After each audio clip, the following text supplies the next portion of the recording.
Comunidade Arquivo Estranho. Muito boa noite, abençoada por Deus e bonita por natureza.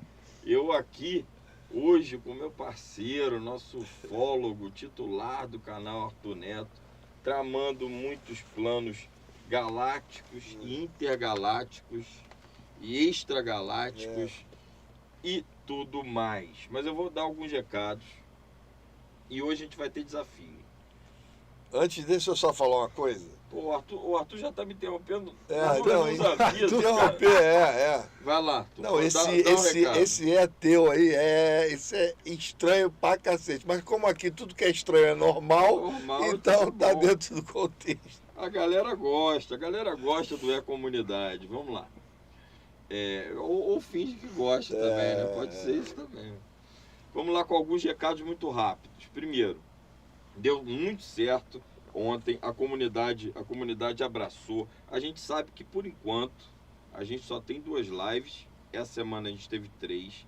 Amanhã tem gravação com o Mago Saga, que vai semana que vem ao ar como live na terça-feira. Semana que vem a gente vai ter a psicóloga do penal, psicóloga que trabalhou com escadinha, trabalhou com essa galera que está agora no jogo que mudou a história.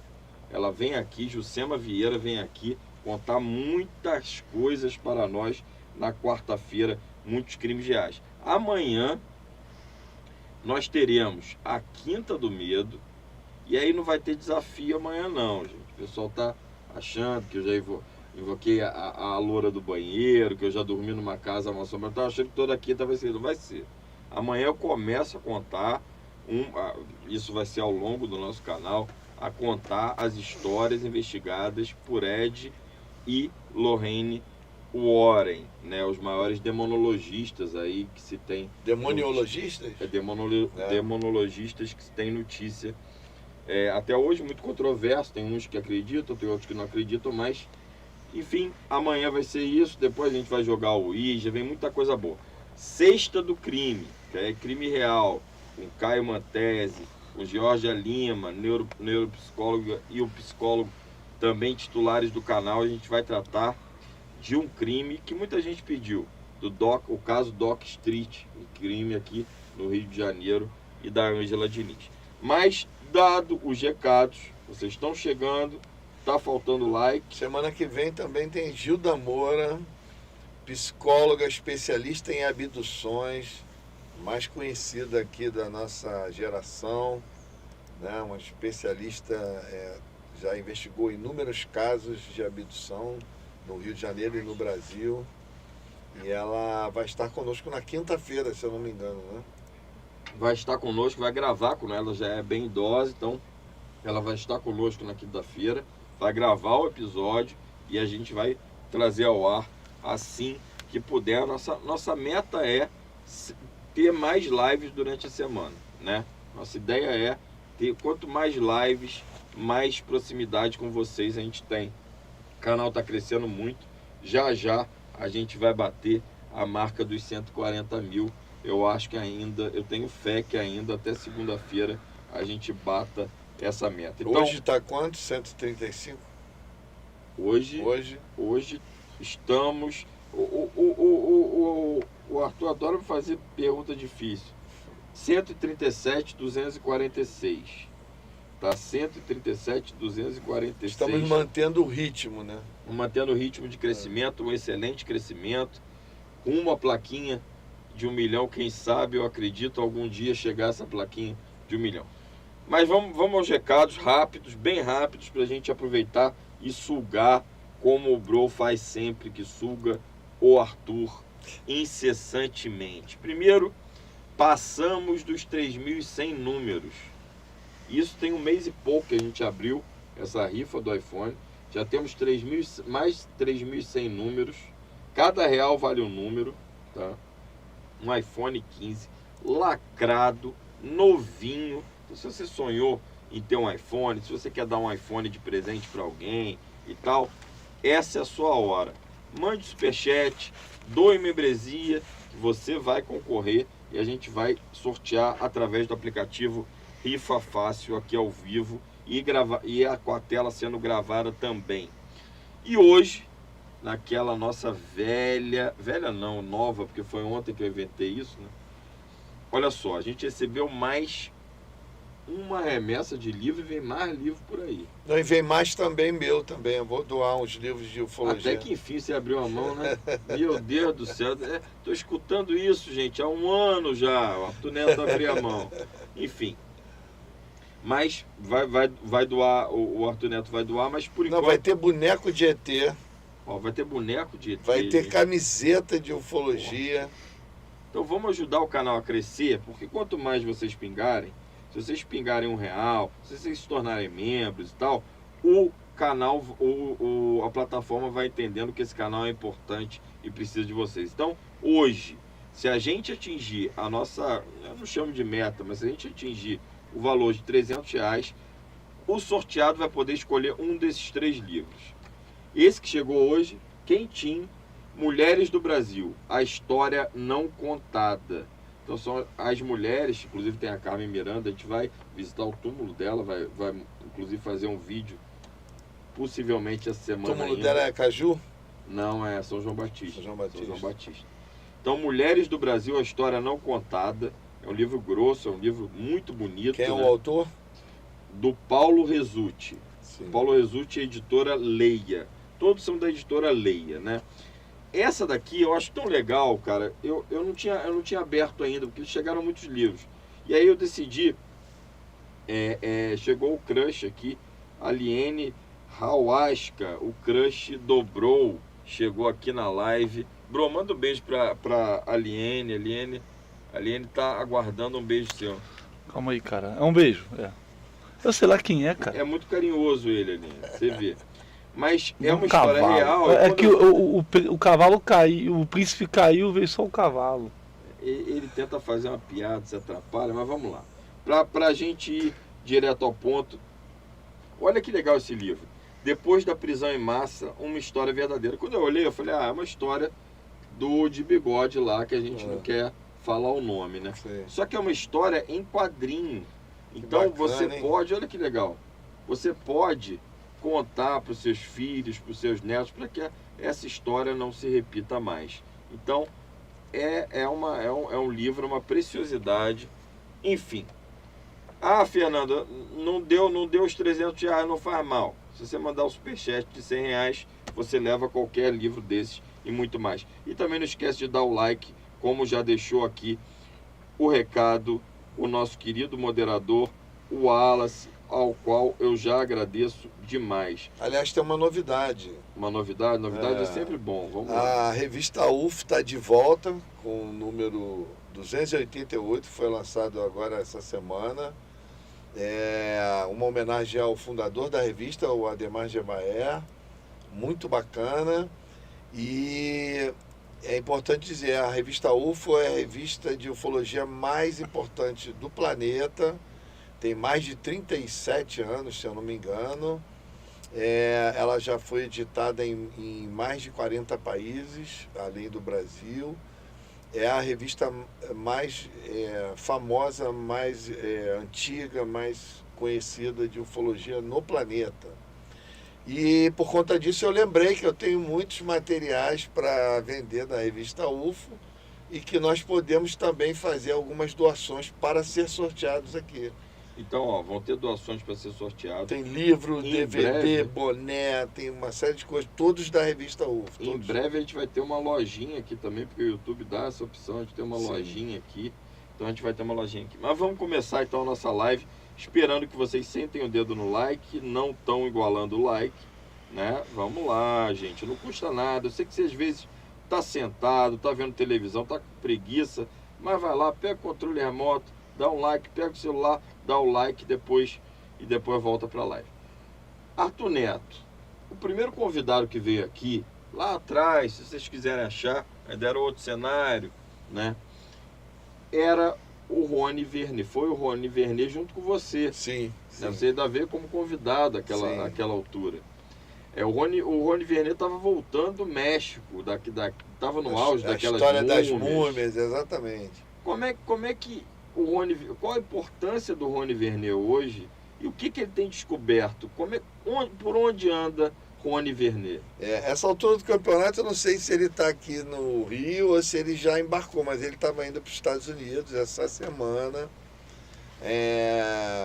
Ele confidenciou que talvez ele vá à área 51, talvez ele vai estar ali próximo a Las Vegas ou em Las Vegas. Talvez ele dê pode ir? Quero ir à área 51. Não pode. Quando a gente fala vai à área 51, vai chegar a 70 quilômetros da área 51. Né? E é tudo cercado? O máximo que se pode se aproximar é um pequeno vilarejo que tem bem na estrada para a área 51, tem um pequeno vilarejo, que eu esqueci agora o nome, que tem um pub todo temático de ufologia e tem os moradores, que alguns que moram lá e aí contam histórias. Então, quer dizer, é um local, é um ponto de encontro de gente que gosta de ufologia, tem que passar por esse vilarejo. E quilômetros depois do vilarejo tem a placa definitiva. Dessa placa você não pode ultrapassar. Ali já entra em área de segurança máxima. É importante dizer que... Então ele não vai à área 51? Não vai à área 51. Ele vai próximo. Ele vai próximo. Vai ao deserto de Monjave, onde fica a área 51. Mas é importante dizer o seguinte... Alguns anos atrás, coisas de 20 anos atrás, o perímetro de segurança em torno da área 51 era coisa de 30 quilômetros, entendeu? Então, na década de 80 e 90, muitos fotógrafos subiam nas montanhas mais próximas, com objetivas poderosíssimas, e conseguiam fazer imagens da pista de pouso da área 51, das instalações mais aparentes, que estão mais visíveis. E algumas imagens foram conseguidas de que se presume sejam testes de aeronaves não convencionais, porque eram vistas luzes. Tem várias imagens muito interessantes. Como é que se diz? A propósito, essas imagens são as melhores, ou seja, as mais antigas são as melhores. A gente vai voltar no Rony, mas deixa eu pegar esse gancho, Sim. Senão a gente se perde. Sim. Porque uma coisa que eu respondo, o Bro deve acompanhar, eu respondo quase que diariamente um comentário de algum vídeo antigo nosso que você esteja, ou alguma break news que a gente deu. Por que hoje, com toda a tecnologia, hoje um iPhone desse, né, chega longe, tá? Por que nunca se consegue ter uma imagem nítida de um Mas está falando das coisas que acontecem lá ou no geral? Não, no geral. Eu tenho um palpite, né? Muita gente pode não concordar.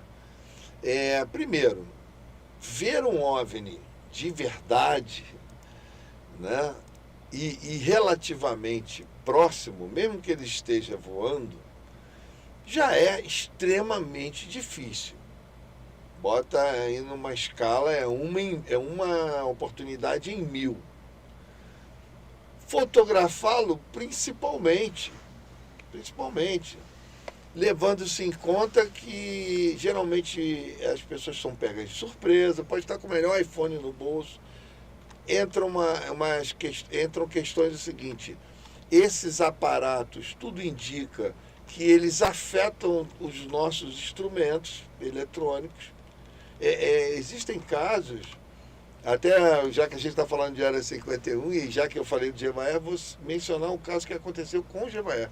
O Gevaer foi a Las Vegas, foi ao deserto de Monjave com a intenção de chegar até a placa limite da área 51, e ele falou para nós que ele passou a noite carregando bateria do celular, da máquina fotográfica, da filmadora, tudo para poder fazer imagens. E quando ele chegou lá no portão, as baterias estavam todas descarregadas. Então hoje existe uma tecnologia que descarrega as baterias. Historicamente é sabido que os OVNIs sempre descarregaram baterias. Os carros falham, os aviões podem dar pequenos interrupções, os instrumentos. Houve casos de avião que caiu por causa disso? Caiu, não digo, mas já houve caso de pilotos mencionarem que quando os objetos se aproximaram, os instrumentos começaram a dar tilt. Isso é relativamente comum. Então, quer dizer, existem esses fatores. E detalhe, essa interferência ela não só é no instrumental, ou seja, nos equipamentos, mas também nas pessoas. Você, às vezes, eu já tive situação, claro, não estou nem mencionando que seja isso, mas o impacto psicológico de você ver um objeto muito próximo e muito nítido, às vezes você está com o celular no bolso, a última coisa que você vai pensar é em fotografar, em filmar e meter a mão no celular. Como é que se diz, um grande engano das pessoas que vão achar que vão ver um troço desse a uma curta distância e ele vai ter o expediente, a tranquilidade e a serenidade para ligar seu equipamento. Aí me tremendo. Então, às vezes não é nem questão do medo, é questão do impacto, do imponderável de você ver aquilo. Então, são N fatores. Geralmente os objetos aparecem também com muita rapidez, muita velocidade. Quase nunca dá tempo de você fazer absolutamente nada. Nós temos a experiência de que toda vez que esses aparatos aparecem, você tem que tomar decisões muito rápidas, senão você perde uma grande oportunidade. Principalmente como pesquisador, de repente você vai perder a oportunidade da vida. Então, quer dizer, soma tudo isso, dá um desconto dos sortudos que às vezes estão com a câmera na hora certa, no lugar certo, tudo pronto, conseguem fazer boas imagens. E ainda dá um desconto de que a grande parte das imagens que são veiculadas são todas fake, são imagens, hoje em dia se faz imagens até por inteligência artificial. Então, até já falei sobre isso, a gente está sempre querendo fazer uma seleção das melhores imagens de OVNIs, mundialmente falando, consideradas reais, consideradas verdadeiras, sem dúvida nenhuma. E mesmo assim é muito difícil. Então, junta tudo isso, é por isso que o pessoal mas também o pessoal que questiona por que não se tem imagens nítidas e boas, é porque não conhece, vamos dizer assim, o acervo fotográfico mundial de OVNIs, porque tem imagens que são muito boas. Eu quero agradecer a Aida Pires, que enviou o Pix. Então, olha só, gente, faltam agora 280 pratas para a gente sortear um livro, tá? Vamos nessa, Começou vamos a corrida pelo sorteio. Começou a corrida pelo sorteio, já tem meia hora de live e eu quero agradecer muito a Aida Pires pelo Pix. Mas vamos voltar lá. Então, o Rony vai essa hora ele deve estar indo para os Estados Unidos, se já não está lá, ou deve estar embarcando amanhã, e por esses dias ele estava partindo. Ele deve estar de volta daqui a 10 dias, daqui a uma semana. Então, mas seguindo, aí o Rony é uma das pessoas... Não, hoje, podemos dizer na linguagem mais popular, o Rony levou a ufologia brasileira, botou o sarrafo lá para cima. Hoje está realmente fazendo pesquisa de campo de verdade, com envolvimento de tecnologia, com envolvimento de uma, como é que se diz, uma predisposição violenta. Pô, o cara foi para o Acre, sozinho. Pra você ter ideia, essa expedição, podemos chamar de expedição que ele fez agora, ele falou para mim que desceu em Rio Branco, alugou um carro, rodou 500 quilômetros de carro servo adentro, depois pegou um barco e rodou mais 6 horas para chegar na aldeia onde ele ia ficar hospedado, onde ele obteve o convite do cacique local, que eu não lembro agora o nome do cacique, e você tem ideia de onde ele estava. Imagina, 500 quilômetros de selva adentro de carro, depois mais 6 horas de barco selva adentro. Uma loucura. Inclusive ele falou de números. E ele treinou os índios, né? Ele levou em torno de 20... Os indígenas. levou perto de 20 mil reais de equipamento. A mesma base que ele instalou na Serra da Beleza, ele levou esse equipamento todo para instalar lá no Acre. Mas não tem mais na Serra. Tem o da Serra. É novo equipamento. Muita coisa doada, muita coisa fruto da vaquinha e muita coisa também patrocínio. E do próprio bolso. Ele falou para mim: Arthur, eu estou investindo 10 mil reais na viagem e quase 20 mil reais de equipamento. Do próprio bolso. Então, quer dizer, está fazendo ufologia de verdade. Tá vivenciando ufologia, tá botando tudo. E novo, né? Novo. E aí o que acontece? Chegou lá, ele instalou a base de monitoramentos, as câmeras, tudo. Os jovens indígenas lá, os adolescentes indígenas ficaram fascinados, todos praticamente viraram ufólogos. Ele falou que cada noite de vigília que ele fazia, chegava um novo adolescente querendo participar. Ele montou uma equipe. E alguns desses ajudaram ele na montagem do equipamento. Ele aproveitou para treiná-los como utilizar o equipamento. E hoje os jovens estão lá tocando o equipamento. A base está sendo cuidada e tocada pelos jovens da tribo. Esses mesmos jovens que fizeram vigília com ele no período que ele ficou lá. E já teve vários avistamentos já relatados, filmados ainda, gravados. Exatamente, teve vários avistamentos, inclusive, se eu não me engano... Nós temos um então aí eu vou soltar agora aqui. Essa cena... A cena do... é uma cena que podemos chamar que já é um clássico. Por quê? Porque tudo indica que esse objeto, ele não filmou o objeto. Ele filmou vamos dizer assim, a movimentação do objeto refletida através parece um scanner, né? Da luz que se projetava no solo. Porque uma das câmeras que pegava mais alto, ela foi desligada. Olha que incrível. Os caras... Ela foi desligada na hora? Ela foi desligada na hora. Então, ou seja, a câmera que poderia fazer uma imagem do objeto de origem, ela foi desligada. A única câmera que estava apontada para baixo, ela não foi desligada. E aí ela pegou a movimentação do objeto. E o que o Rony diz?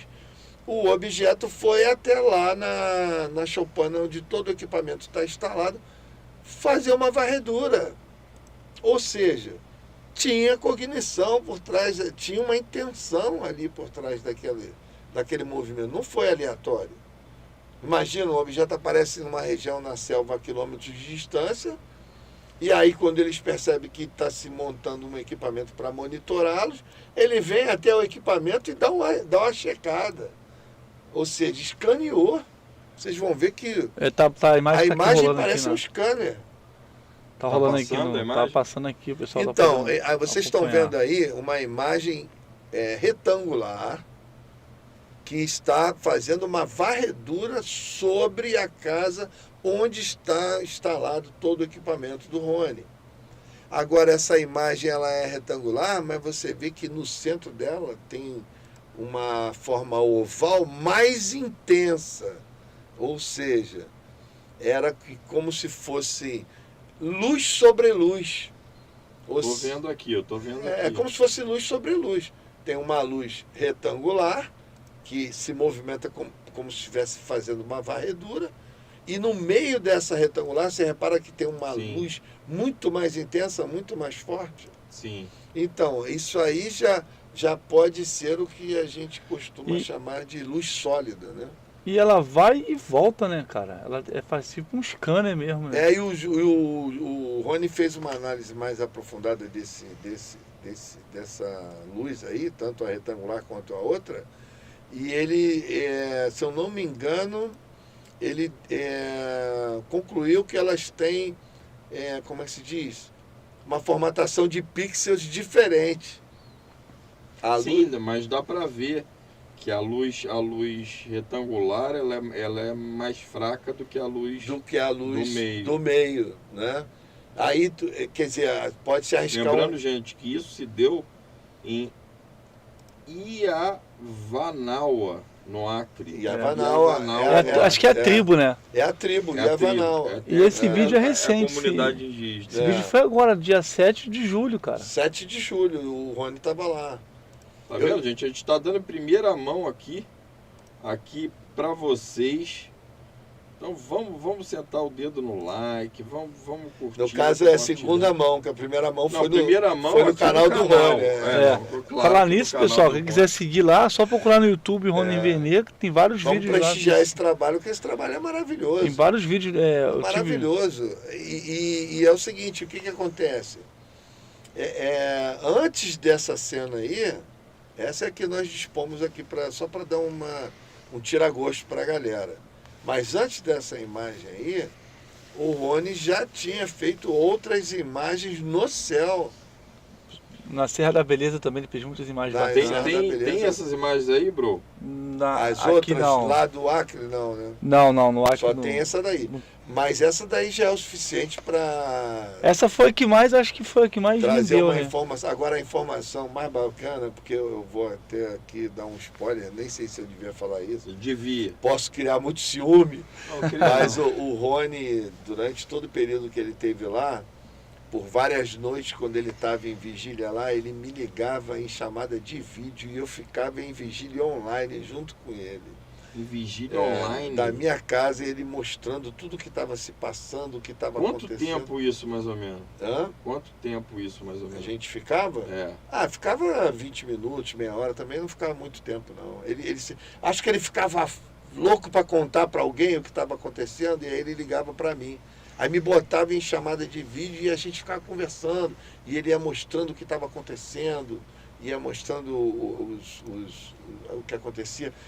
Porque, inclusive, esse aí foi uma das manifestações externas lá onde ele estava instalado, mas ele também falou de manifestações internas, coisas que se manifestavam como efeito borboleta. Não, poltergeist.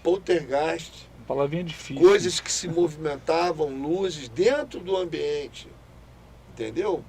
Então ele falou agora a coisa mais fascinante, não sei se já está disponível no canal dele, tem que dar uma conferida lá. Ele mandou um trecho da entrevista que ele fez com o cacique. Ele mandou um trecho, o cacique falando das manifestações que ocorrem lá rotineiramente. E a coisa que isso ficou gravado em mim, a coisa que eu achei mais fantástica.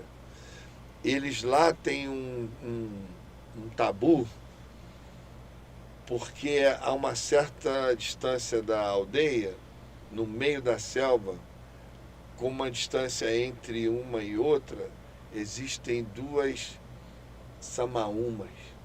Samaúmas são aquelas árvores gigantescas que tem aquela base aberta, assim, aquela característica da Amazônia, né?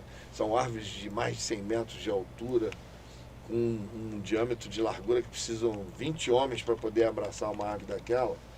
Então existem duas samaúmas gigantescas no meio da floresta, a uma determinada distância da tribo.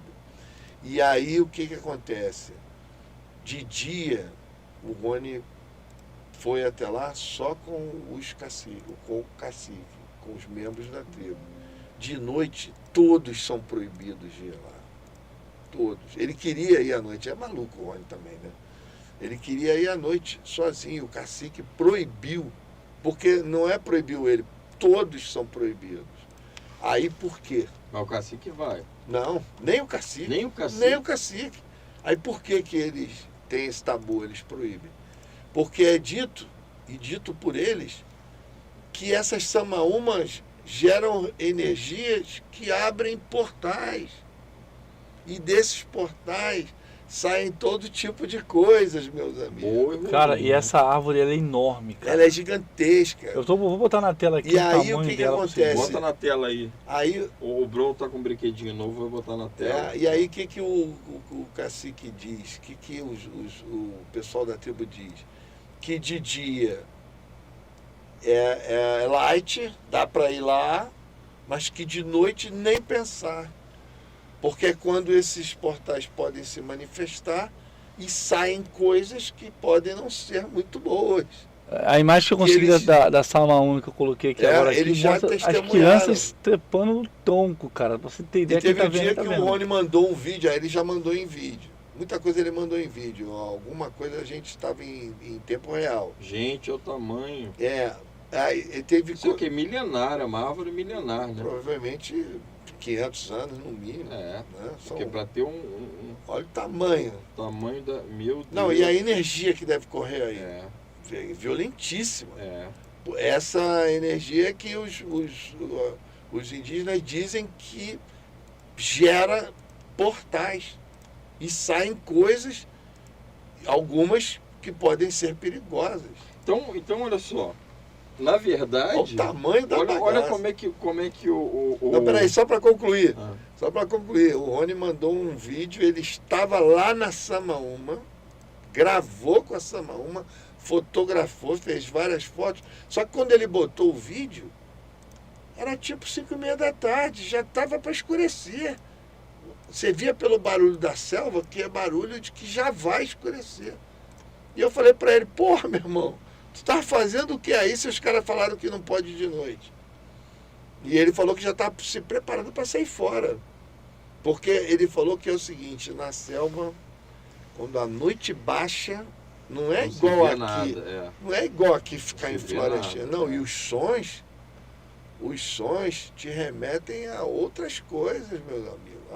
A selva verdadeira. Tem novas imagens, o Bro está trazendo novas imagens. Então, na verdade, olha como é que o mundo dá voltas. E a gente tem aqui um globo. Um globo, corta né? para mim. Um globo para provar que a Terra é redonda. Sim, Né? Porque tem gente que acha que a Terra não é. é plano. Na verdade, a Terra é ovoide. Oh, meu Deus do céu, me ajuda aí, chat. A terra é oca, cara. Não, me ajuda aí, chat. É ovoide, não, é geoide, não é isso? Geóide? Geoide, porque ela é chata nos polos. Nos polos, tá. Né? Então, mas ela é redonda. Então, para vocês sempre terem isso em Porque o mente. pessoal da Terra plana é tão chato Porra. que a gente fica até na dúvida, né? Não, Os eu caras- não fico na você fica na dúvida. Não, às vezes eu fico, porque os caras são tão chatos, cara. É tanta argumentação querendo provar o que não tem como provar, cara. É um absurdo. Gente, olha só, temos algumas perguntas aqui, mas muito pouco. Não igualamos os chats. Vamos fazer igual ontem. Aquela corrente. Geoide, viu? Geoide mesmo. Wallace. Eu nunca tinha ouvido tirou. esse termo. É geoide, ela é plana nos polos. Né? Wallace, eu vou pedir para você fazer a contagem regressiva para o sorteio do livro, tá? Eu não vou mais me preocupar com isso, você faz a contagem regressiva aí. Lembrando que já partimos de 280 e tirando os superchats. Obrigado, Regiane, que deu 5, olha que legal, deu 5 membros de presente. Já temos 5 novos membros. Que legal! Vamos lá, então a Regiane já está com mais 5 números na nossa negócio e crescendo a nossa comunidade. Essa palhinha aqui que eu dei é só um tira-gosto sobre o trabalho que o Rony está fazendo. É importante para que as pessoas apoiem esse trabalho, para que as pessoas entrem no canal dele, se inscrevam, apoiem as vaquinhas, porque esse trabalho ele está em franco desenvolvimento e muita coisa bacana vai acontecer. Ele vai voltar lá, ele me convidou para ir com ele. Você vai Se ele me chamar, eu vou. pagar, né? Não, Ou vai de graça? a viagem é cara, né? A viagem é cara. Mas, por exemplo, seria a viagem da vida, né? Seria a viagem da vida. Porque só o último raciocínio sobre esse trabalho do Rony. Essa história da Samaúma, todas as histórias contadas pelos membros da tribo, e pelo cacique principalmente, elas se fundem com tudo que a gente imagina de tecnologia e de mistério e de futurismo que envolve a questão dos OVNIs, elas se fundem e mostram o quanto a natureza, outras dimensões, o quanto tudo isso está, vamos dizer assim, junto e misturado, usando a palavra mais popular. Isso me faz pensar, Arthur, você quando falou dos indígenas, isso me faz pensar que a gente branco, né? Eu não sou branco, mas Sim. os meus antepassados eram, e a gente chamava de povos primitivos. Sim. Né? E na verdade, quem são os primitivos? Né? Quando o cacique fala isso pro Rony... É porque eles estão em harmonia lá. Sim, eles estão em harmonia com a natureza, né? Enquanto a gente não está, e a gente vê cada vez mais catástrofes, eles estão pagando. Não, e é bom dizer, também. você tocou num ponto importante. Nós falamos indígenas porque é uma origem cultural que eles têm. Mas, na realidade, são indígenas muito bem informados, estudados. O cacique já foi a outros países, fala inglês, eles têm formação técnica, a garotada estuda, entendeu? Então é o seguinte, a gente fala indígena porque é a força da expressão, porque eles têm uma origem indígena, mas já são pessoas que lidam com tecnologia da mesma maneira que nós lidamos, entendeu? Eles têm lá todo, em termos de tecnologia, eles têm acesso a toda a informação da mesma maneira como nós temos aqui.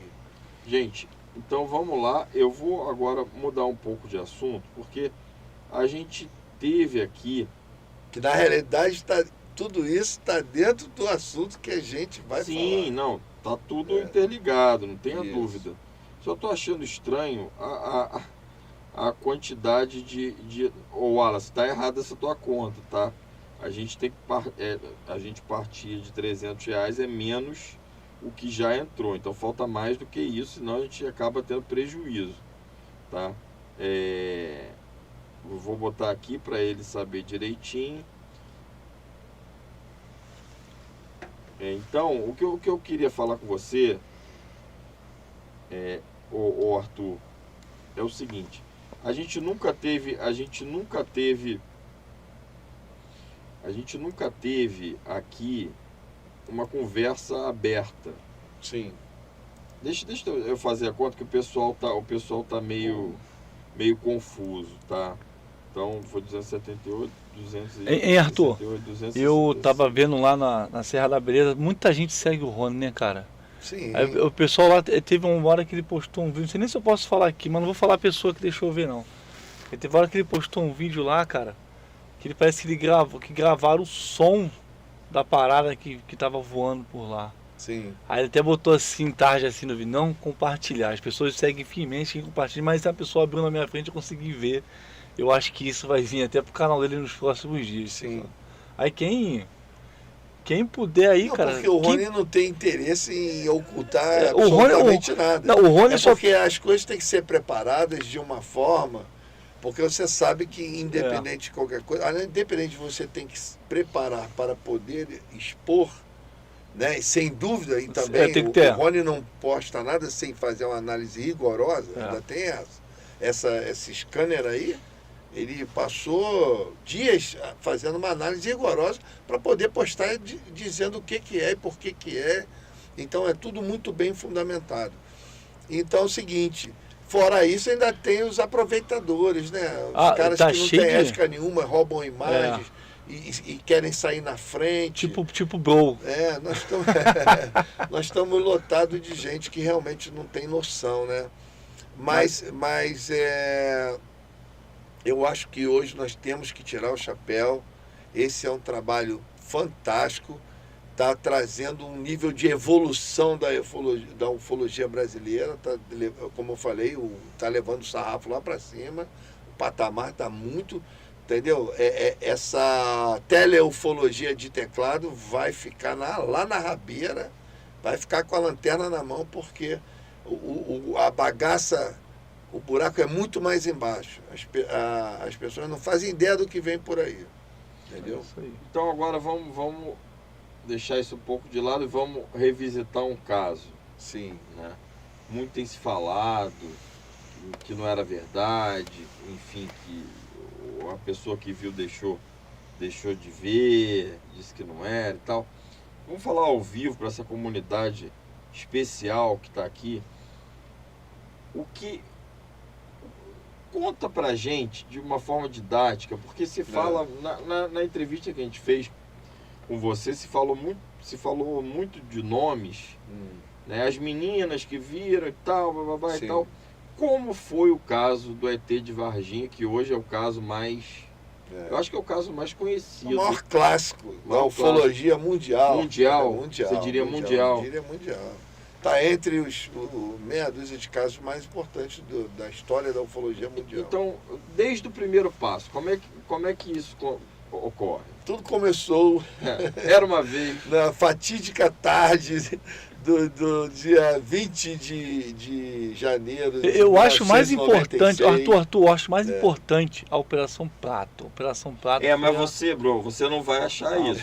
Porque aqui tem os jornalistas. A né? Operação Prato foi a mais braba. O Arthur vai Não, seguir. são clássicos com, vamos dizer assim, com pontos de vista diferentes. Né? A Operação Prato era uma missão militar, diferente. O caso Varginha não, foi um caso... Então faça a vontade do nosso jornalista, bro. Fortuito. Como é que... Fale então primeiro da Operação Prato. Não, a Operação Prato, tudo indica, é uma operação que veio a público em 77, teria durado pouco mais de 4 meses, no ano de 77, isso vamos dizer assim, oficialmente. Mas reza a lenda que essa investigação ela já estava ocorrendo desde 75. Esse fenômeno ele veio migrando, ele começou no Ceará com essa intensidade que chamou a atenção das autoridades militares, veio adentrando pelo Maranhão e até chegar à região do Pará. Acredito eu que o núcleo de tudo que aconteceu era o próprio Pará, porque o Pará é gigantesco, é um estado que tem dimensões de país. Tem muitos países por aí no planeta fora que não são do tamanho do Pará. A Ilha de Marajó, só para você ter ideia, a gente fala a Ilha de Marajó, na realidade é um arquipélago de Marajó. São dezenas de ilhas, centenas talvez de ilhas, salvo engano. Aliás, queria aproveitar para corrigir uma gafe. Uma vez fiz uma entrevista onde eu disse que a distância entre a ilha de Marajó e o continente, ali do continente de Belém, que seria de 17 quilômetros. Na realidade, não, são 17 minutos de voo. São 90 e... A gente teve a Lala aqui que falou muito da Operação Prato. Exatamente. Né? A Lala esteve lá. Quem quiser também assistir a Lala, ela é fascinante porque ela estudou muito a Operação Prato. Sim, né? E a Operação Prato, como eu vinha dizendo, ela teve essa cronologia, ela veio evoluindo até o seu ápice, que foi na Ilha de Colares, onde tudo explodiu. Hoje sabe-se que a Ilha de Colares realmente era o ápice daquela época, mas o fenômeno OVNI ele se manifesta em toda a região no entorno de Colares, no continente de Belém, na Ilha do Marajó, aquela região hoje, com certeza. Outro dia me perguntaram qual é a região que tem mais OVNI no Brasil. Eu acredito que hoje, se tivesse que dar um chute, eu chutaria que é a região do Pará. Do Pará, a região do Pará, vamos dizer, abrangendo a Amazônia, né? Que depois dessa ida do Rony até lá, agora podemos classificar que todo o norte do país, toda a região amazônica, todos os estados que abrangem a Amazônia, você pode estar certo que é a maior incidência de OVNIs do país. Então, a Operação Prato ela teve uma peculiaridade que quando ela encerrou oficialmente pelos militares, que foi em 77, o que reza a lenda também é que esses mesmos militares em off, não oficialmente, continuaram as pesquisas, as vigílias, inclusive com convidados que já não eram mais militares, que já estavam na reserva, até o ano de 83. Ou seja, em torno de mais 5 ou 6 anos à frente, eles continuaram pesquisando por conta própria. O próprio coronel Irangê Holanda, o Vitório Perê, O general Uchoa participou de algumas oportunidades, o coronel Gabriel Brasil, que pouco se fala, quase nunca se fala do coronel Gabriel Brasil, mas na época era uma das pessoas mais importantes na instalação, a renovação, vamos dizer assim, a modernização da instrumentação de controle da malha aérea de toda aquela região amazônica. Olha a importância desse cara. O cara construiu prédios para poder instalar novos radares, novos equipamentos para monitorar melhor a região amazônica em termos de malha aérea. Pô. Então é o seguinte, são pessoas de extrema relevância no meio militar para aquela região. Porque lá os veículos mais usados naquela região é barco e avião. Entendeu? De carro, você tem muitas restrições para andar nas regiões amazônicas. Então, realmente, a importância da Operação Prata é uma importância institucional. Envolve uma missão militar, envolve instituições militares, envolve pessoas de todas as patentes que você pode imaginar. Agora, o caso Varginha, comparadamente... Tem que saber com o Bro se pode falar do caso Varginha agora, Bro. Olha se a ironia, puder, olha a ironia. A gente vai. Eu queria te pedir que você falasse detalhadamente, porque sempre se fala as meninas e tal, né? Viram, não viram. A importância das meninas é que o caso só estourou para o público porque elas viram e porque elas vieram a público e falaram sobre isso. Elas chegaram um dia e...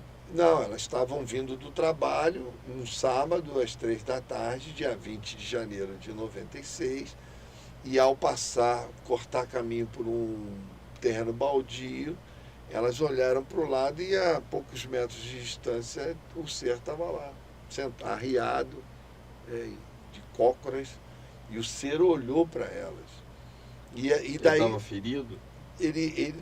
Elas não viram nenhum ferimento aparente, mas elas manifestaram que ele tinha um olhar de muito sofrimento. Né? Aí você começa vamos dizer assim, a especular, né, sobre esse tipo de ponto de vista que elas tiveram. Porque provavelmente, hoje sabe-se que, pelo histórico, esses seres estavam sendo caçados há uma semana, pelo menos, pelas matas da região. O exército caçando, alguns foram mortos a tiro hoje. Podemos afirmar isso. Então, quer dizer, se elas não tivessem visto, e se elas não tivessem procurado o ufólogo da época, que coincidentemente era morador de Varginha, que é o Birajara, talvez essa operação tivesse passado despercebido completamente. A gente nunca saberia de absolutamente nada. Aí você imagina quantos outros episódios aconteceram pelo Brasil afora que nós nunca ficamos sabendo. Nunca falaram, né? Nunca veio a público. Aí elas procuraram o Birajara. Ela foi, na realidade, me parece que foi alguém que avisou o Birajara que as meninas tinham visto algo como sendo demoníaco e tal. E ele foi ao local, foi procurá-las. E aí elas, junto com a mãe, elas levaram eles até o local onde tudo tinha acontecido. Chegando lá, tinha marcas de pegada, tinha o cheiro de enxofre, e daí começou, daí explodiu, aí juntou tudo isso com a movimentação completamente atípica do exército na região, porque Varginha não tem base militar. A base militar mais próxima fica em Três Corações, que, se eu não me engano, fica, não sei se são 14 ou 24 quilômetros, é uma coisa, envolve 4. Não sei se são 24 quilômetros de Varginha para Três Corações ou 14 quilômetros. Eu sei que é bem pertinho. Praticamente Três Corações e Varginha são separados pela rodovia. Mais nada. A rodovia que vem de São Paulo para Belo Horizonte. E uma delas, né? E aí começou a se juntar todo o quebra-cabeça, os pesquisadores se uniram Isso tem que ficar registrado também, foi a maior união de pesquisadores em torno de um caso somente, porque veio o Birajara, que já era lá da região, aí veio o Petit do Rio de Janeiro, aí veio o Pacatini de Belo Horizonte, aí veio o Claudeir Corvo de São Paulo. E junto com esse estávamos todos nós, eu também estava lá. Todos os ufólogos tinham o seu staff. Eu fazia parte do staff do Petit. É o pessoal que dava apoio. Por exemplo, o Petit, quase todas as vezes que ele foi lá, com exceção de 2 vezes, se eu não me engano, ele foi no meu carro, foi comigo no meu carro. Então os outros ufólogos também tinham a galera de apoio. Então, e aí começou, né? E aí, hoje, nós que éramos testemunhas oculares, que estávamos lá, você naquela época, hoje olhando para trás, você consegue ter essa noção. Você naquela época, você nem imaginava o que estava por vir, o que tinha acontecido.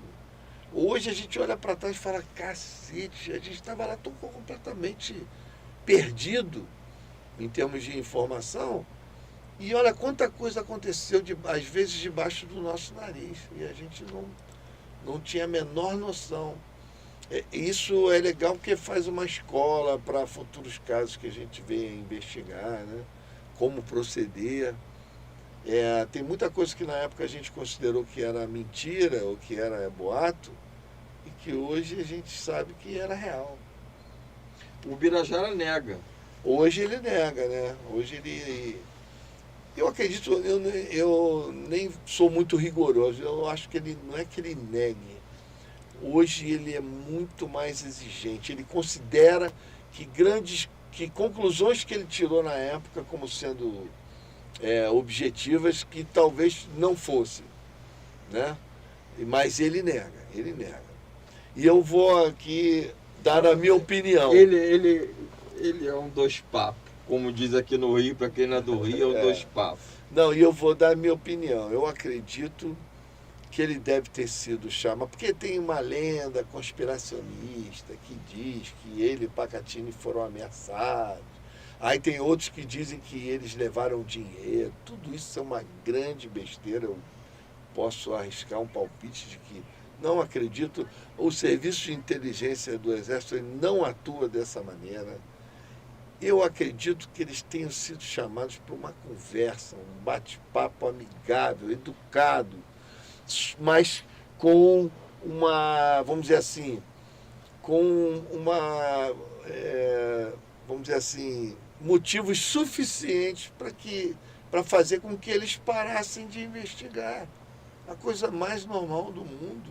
Isso aconteceu conosco, claro, numa escala infinitamente menor. Ninguém estava mais falando em ET de Varginha quando ele vem a público com isso. Otávio. Não, agora estava se falando, teve o documentário feito pelo James Fox, então voltou o hype, o chamado hype, aí ele veio e disse que era tudo mentira. Não, aí eu não sei por que razão ele resolveu sair da clausura, porque ele e o Pacatini estavam sumidos há 20 anos.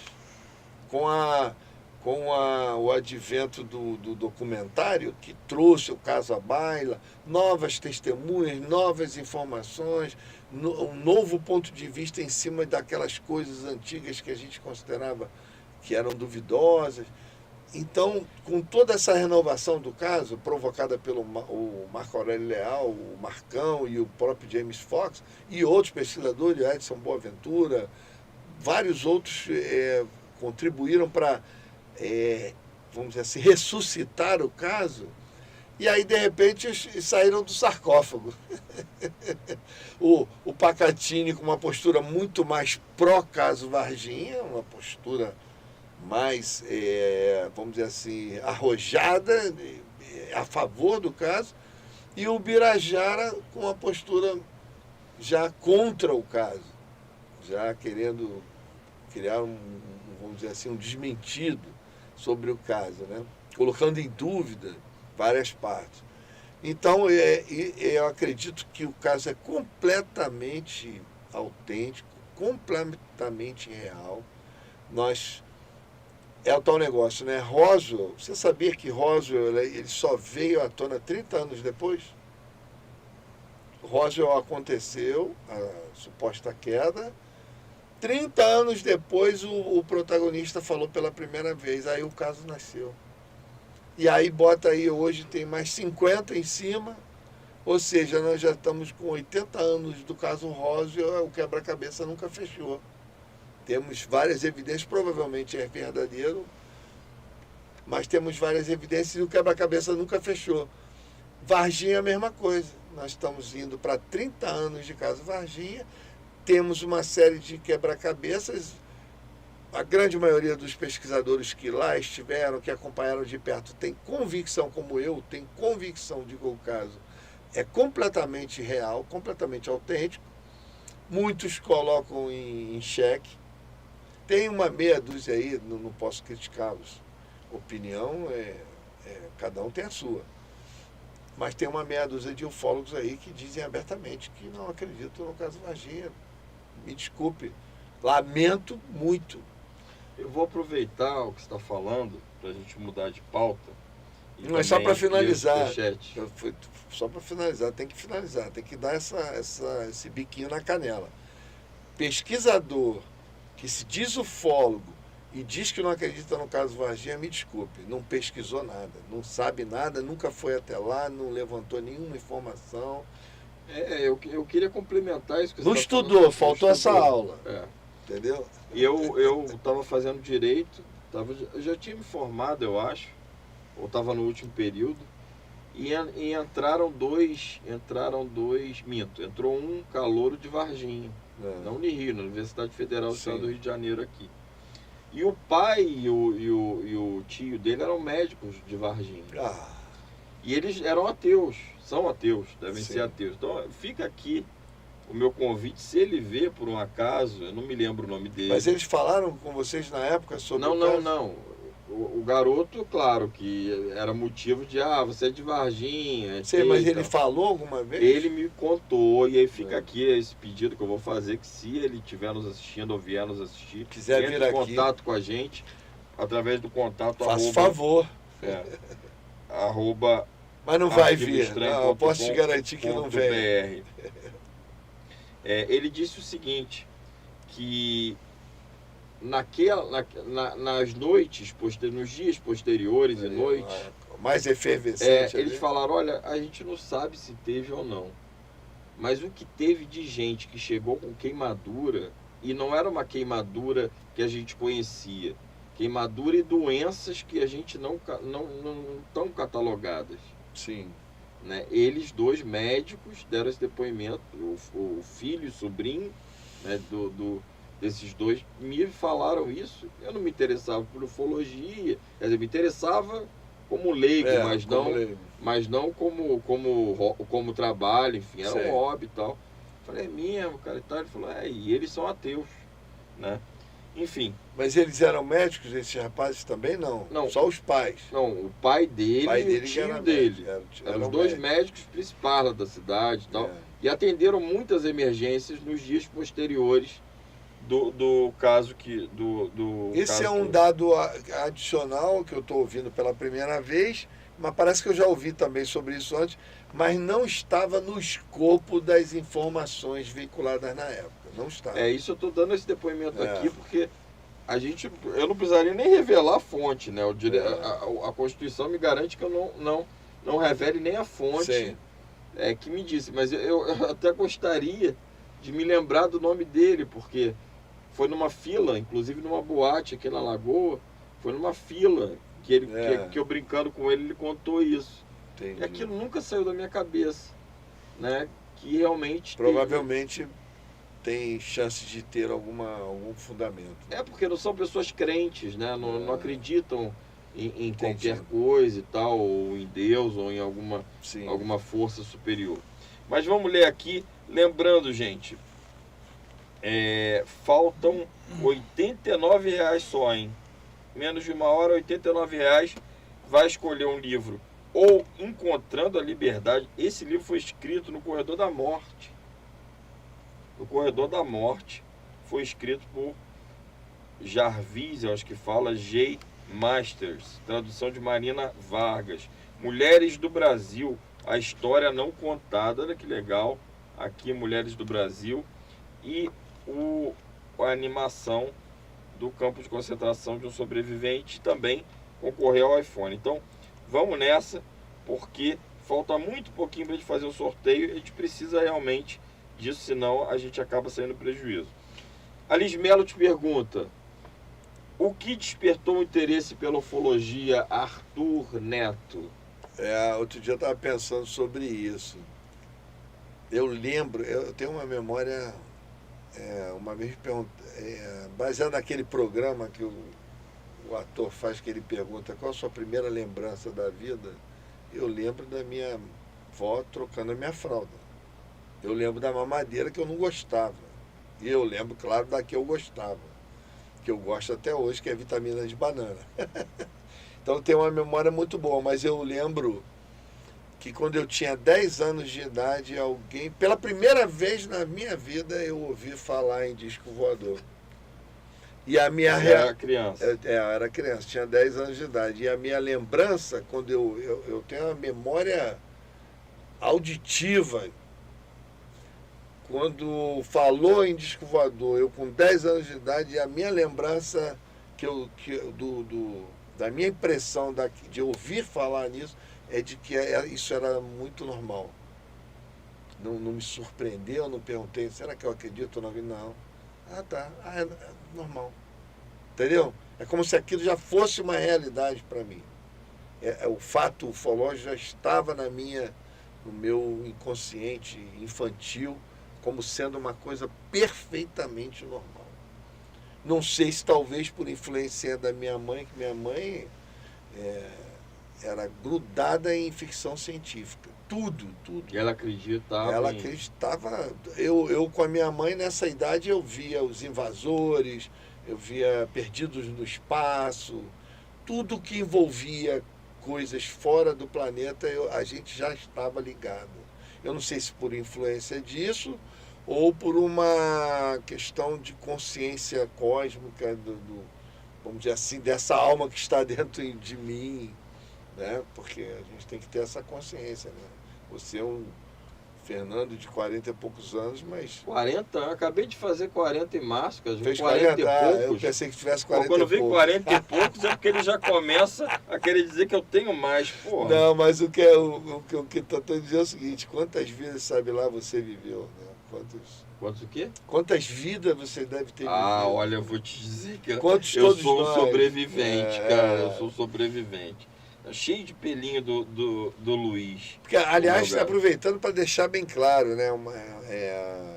Essa questão de crer numa reencarnação não é porque é kardecismo, não é porque é espiritismo. Eu não vejo dessa maneira. Porque, na minha visão, Kardec, vamos dizer assim,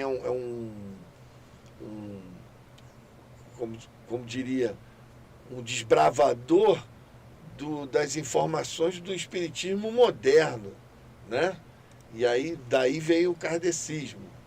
Mas na realidade, se você fizer uma análise da história de todas as civilizações que já existiram nesse planeta, todos, com raríssimas exceções, todos falam em mundo espiritual, todos falam em sucessão de vidas, todos falam em reencarnação. É um tema muito antigo que pertence a várias áreas da civilização moderna. Os índios já conhecem o mundo espiritual, já conhecem toda essa história que a gente tem, muita gente que ainda duvida. Isso é perfeitamente encontrado na história das civilizações mais antigas do planeta. O meu pai, ele é o mais próximo, não diria ateu, mas ele é agnóstico. Sim. E ele tem uma dificuldade de acreditar em espiritismo, essas coisas. Sim. E ele fala, em determinadas circunstâncias, geralmente algum enterro de alguma pessoa querida, ele fala, é muito injusto ter só isso daqui, né? É muito injusto. Mas vamos seguir aqui.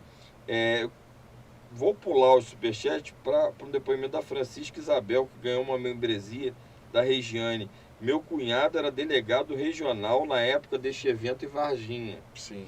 Ele diz que houve sim alguma coisa muito importante pela movimentação do Exército no dia. Sim, sim. Então, esses depoimentos... Isso é importante dizer, isso é um depoimento da Rejane, né? Francisca. O que acontece? É estratégico, faz parte dos procedimentos, hoje a gente sabe disso, de que, por exemplo, mesmo que vários agentes públicos participem da mesma operação, pouquíssimos sabem de tudo que está acontecendo. Então, de repente, o delegado participou de uma parte onde a polícia estava envolvida, mas ele só sabe daquilo ali. É igual o motorista de caminhão que está na operação, pilota o caminhão, transporta alguma coisa, mas ele não sabe o que ele está transportando, na maioria dos casos. Ele não sabe qual é a origem daquele material que ele está transportando. Ele só sabe que é sigiloso, ele tem que levar, fazer a parte dele e sair fora. Entendeu? Tanto é que existe um dado que pouca gente sabe, que a grande maioria das patentes subalternas da época do caso Varginha, esse pessoal foi substituído imediatamente. Tipo assim, acabou a tua parte, meu irmão, tá fora, tá de folga, pode ir para casa, ou então vai ficar aquartelado para não abrir o bico, e aí já entra outro num lugar que não sabe absolutamente nada.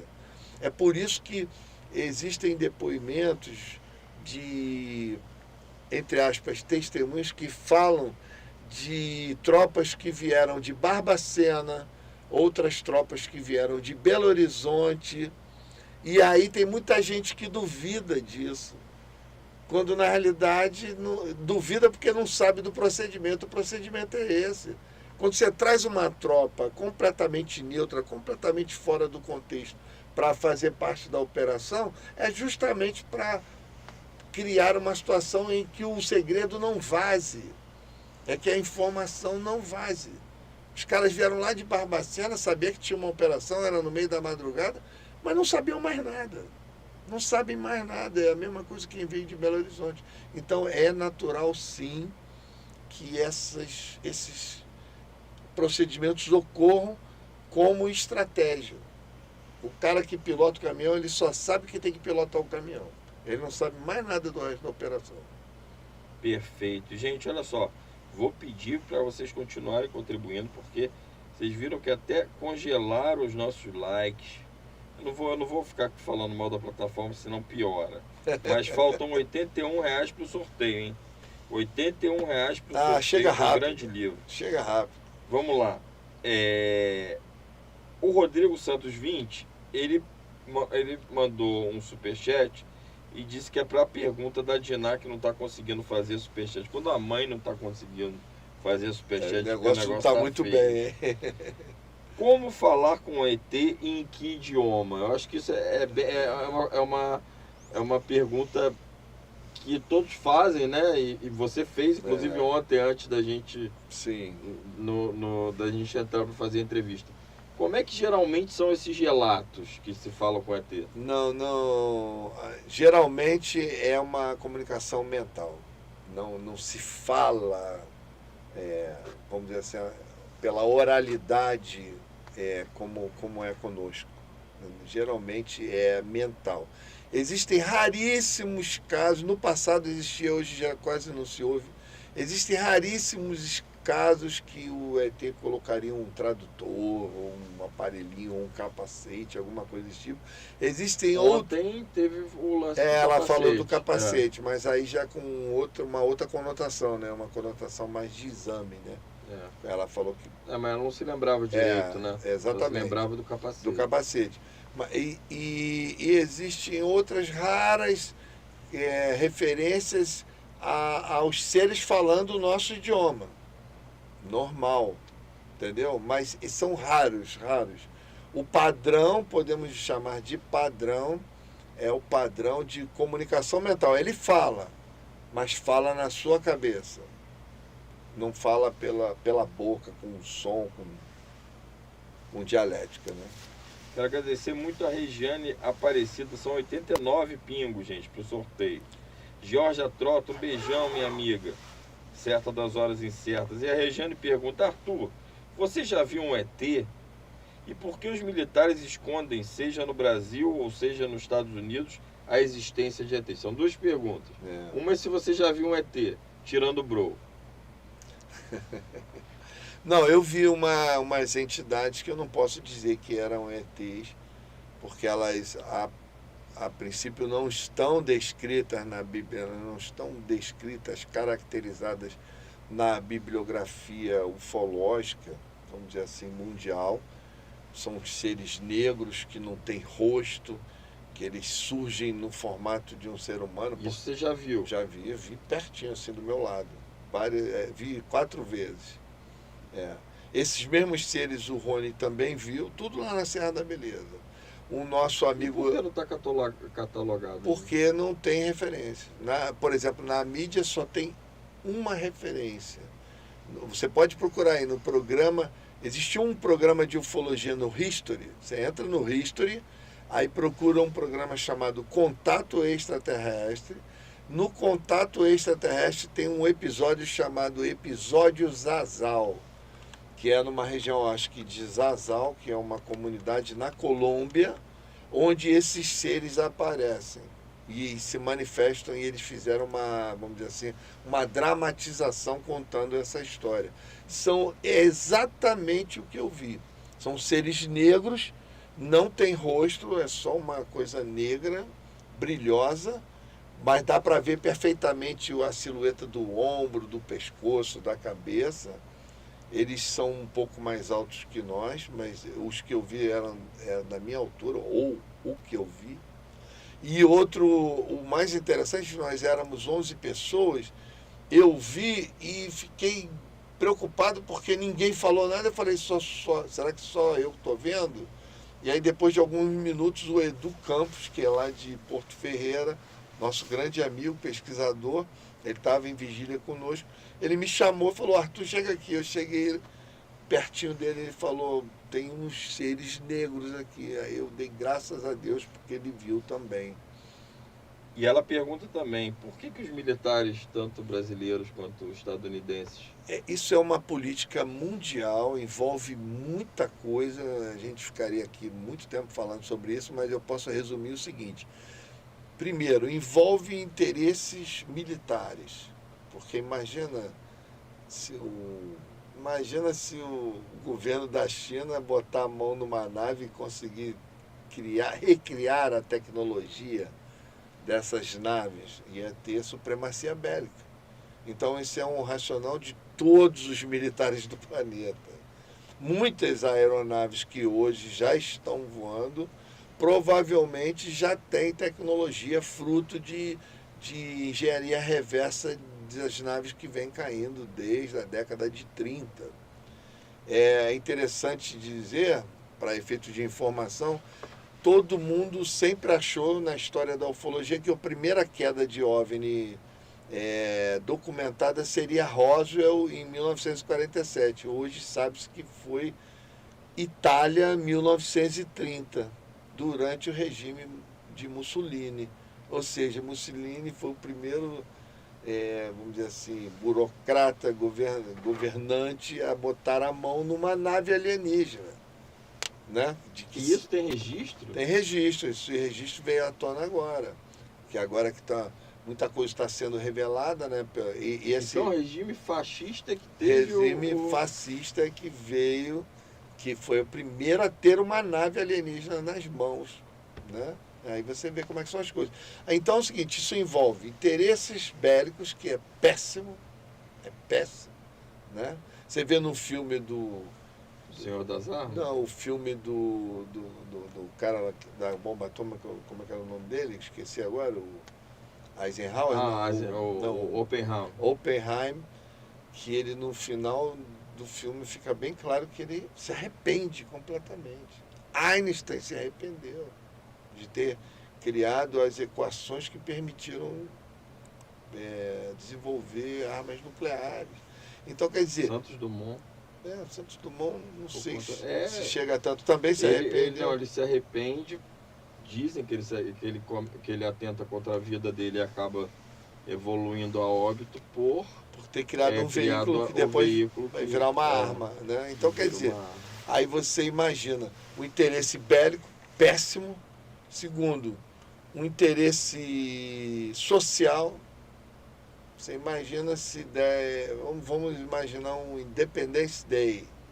As naves descem aqui e dizem, olha, nós temos tecnologia para resolver todos os problemas de vocês de meio ambiente e energia, não vai mais precisar de petróleo nem redes elétricas. E aí, meu irmão, vai quebrar a economia do planeta. Milhões de empregos serão perdidos. E aí você chega à triste conclusão seguinte, doenças curadas, indústria farmacêutica. Vai tudo pro beleléu, meu amigo. Então, aí você vê que isso acaba nos levando a um conceito de que nós começamos errado, mas o nosso errado é o que a gente tem. Entendeu? Então a gente usa combustível fóssil, talvez um dia não precise mais. Mas as indústrias vão ter que se adaptar para continuar tendo emprego, para continuar oferecendo sobrevivência. Então, aí você entra numa cadeia alimentar. E aí você tem as questões ambientais, cara. As questões ambientais. Olha, nós vamos dar tecnologia limpa para vocês, mas vocês...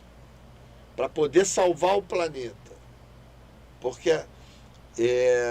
então, quer dizer, tem outros milhares de argumentos que você colocaria na panela suficiente para justificar esse segredo todo. E o povo que descobrir que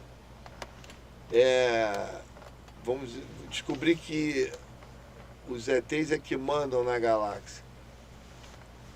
E como é que os exércitos do mundo inteiro vão justificar para a população que eles não têm o menor controle sobre esses caras? Que esses caras podem chegar aqui e fazer o que quiser. Você já recebeu alguma ameaça de morte, por exemplo? Não. Nem recado, não. nem nada? Já recebi recado para mandar parar. E parou? Parei, claro. Sou burro. Costumo dizer, eu sou ufólogo, eu não sou herói. Mas para deixar de falar ou ameaçado, não, nunca fui ameaçado. Olha, a Nilka de Paiva manda decepção com declarações do Birajara, um desserviço, né? Mas eu também, até certo ponto, a gente pode considerar isso, um desserviço. Mas, de qualquer maneira, a gente tem que respeitar, né, a opinião. Mas aí quando você diz uma coisa, você passa uma vida dizendo uma coisa, aí você volta atrás, assim, mudar de ideia tudo bem, agora mudar do que você viu ali, né, é um pouco... Eu diria o seguinte, esse karma é dele, meu irmão, esse mico eu não quero no meu colo. Olha, e com a NL, a contagem regressiva já chega a 84 para o livro, hein? E o iPhone vai indo. O Daniel Carajorinas, seja muito bem-vindo aqui, ainda não tinha visto o Daniel, ele pergunta: boa noite, Arthur, você já pesquisou algum caso de abdução por Greys? Sim. Inclusive, aproveito... Greys são os mais comuns? São os mais populares, eu diria. Eles são bem comuns, mas vamos dizer assim, na mídia, no popularesco mesmo, os Greys são os protagonistas. Quando você vai falando, bro, tu consegue botar uma imagem de um Grey aí? Por favor? Mas fala, você já ouviu muito de abdução, como o Daniel pergunta? Não, eu já ouvi, mas investigar, ele perguntou se eu já investiguei. Eu investiguei um caso, e esse caso, coincidentemente, foi parar na mídia, foi parar na televisão, foi parar no SBT. É o caso da Ogrimeia Moser, que, aliás, faço uma homenagem aqui porque ela faleceu há 5 dias atrás, lamentavelmente, porque eu falei com ela para trazê-la aqui no programa há coisa de 15 dias atrás. E a gente deixou meio que combinado de trazê-la até aqui. E aí, no fim de semana, eu recebo a notícia do falecimento dela. Ela já era uma senhora idosa, tinha problemas de diabetes e tudo mais, e partiu. E o Grimeia Moser, que nós chamávamos carinhosamente de Meinha, ela foi protagonista de um caso que eu trouxe para público, eu investiguei, trouxe para público e coincidentemente fomos parar no SBT, e o programa Domingo Legal na época era o Gugu, mandou uma equipe aqui no Rio de Janeiro para gravar conosco. E aí, porque a história era com ela e a irmã, mas a irmã não queria aparecer, não queria se envolver de maneira nenhuma. Aí a Meinha topou, aí foi só com ela. E no caso, vocês podem entrar lá no meu canal. Qual é o teu canal? Fala aí. Arthur Neto OVNI, e procurar o caso do SBT, Domingo Legal. E aliás, toda vez que eu falo nesse caso, Antes de você falar, tá na tela o Grey. O Grey, deixa eu ver qual o Grey que ele botou na tela. Esse aí é bem malvado, né? Tem uns mais bonitinhos. Tem uns mais bonitinhos? Mas fala, aproveitando a sua gente. Não, meu canal do YouTube é Arthur Neto OVNI. Tudo junto. Prestigiem lá. E nós temos quase 200 vídeos. E bem lá atrás tem um que aparece a imagem da Meinha de blusa listrada, de óculos. É uma história fascinante e é isso que eu ia falar. Eu sempre reverencio a equipe de produção do programa Domingo Legal daquela época, porque você imagina, naquela época, falar de ufologia era meio chacota, né? Era meio... Isso foi década de 90, cara. E aí era meio... Não era mais engraçado, eu tenho uma ideia. Vou fazer aqui a pergunta da NL, pode deixar que eu segurei aqui a pergunta. Mas eu tenho uma ideia que na década de 90 se falava mais... Se falava sério, só que quando se puxava para os programas mais populares, você já ficava com o pé atrás. Porque aí você imagina, a gente foi apresentar esse material, esse caso, num programa Domingo Legal, um programa popular que passava no domingo à tarde. Eu fiquei preocupado, eu falei, será que esses caras vão levar a sério? Será que esses caras vão fazer brincadeira, vai virar chacota? Não, cara, eles fizeram uma produção belíssima. Eles foram fiéis, eles foram de uma seriedade a toda prova. Até na hora de dramatizar, de ilustrar, só teve uma coisinha boba que passa despercebido que não estava no contexto, que já foi uma extrapolação criativa da parte deles. Mas o resto, eles foram fiéis a tudo. Vocês podem conferir aí, é fascinante, são 15 minutos só, de um caso que resume fascinante. Os Greys entraram no quarto que ela estava dormindo com a mãe dela, e um Grey pulou a janela e passou para trás dela, ela só viu aquele vulto, e aí ela congelou de medo, e a mãe dormindo do lado, ela fazendo de tudo para acordar a mãe não acordava, isso é um padrão, e aí surge outro na janela. E aí ela viu que eram dois, era um na janela e o outro que tinha passado por ela. E aí ela pensou o seguinte, se me tocar eu vou desmaiar, porque ela já estava congelada de medo. Aí o ET vai e botou o dedão aqui no ombro dela, botou as mãos assim, os dedos compridos aqui no ombro dela. Aí ela desmaiou. Meu Deus. Aí não lembra de absolutamente mais nada. Acordou no dia seguinte de manhã na cozinha, já em pé lavando louça. Você vê que interessante o caso dela, né? Eu quero explicar aqui, porque vamos ter sorteio. A Regiane deu 10 membros, viu, bro? Oxi. Agradece aí a Regiane. Arrasou. Regiane que adora o bro, né, bro? Arrasou. Isso aí, valeu. Eu tô do delay, cara. Eu não tô... Ele tá com delay, desculpa, gente, é porque ele tá com som e aí Tudo que a gente fala demora a chegar. 3 horas depois. Mas ele tá agradecendo também.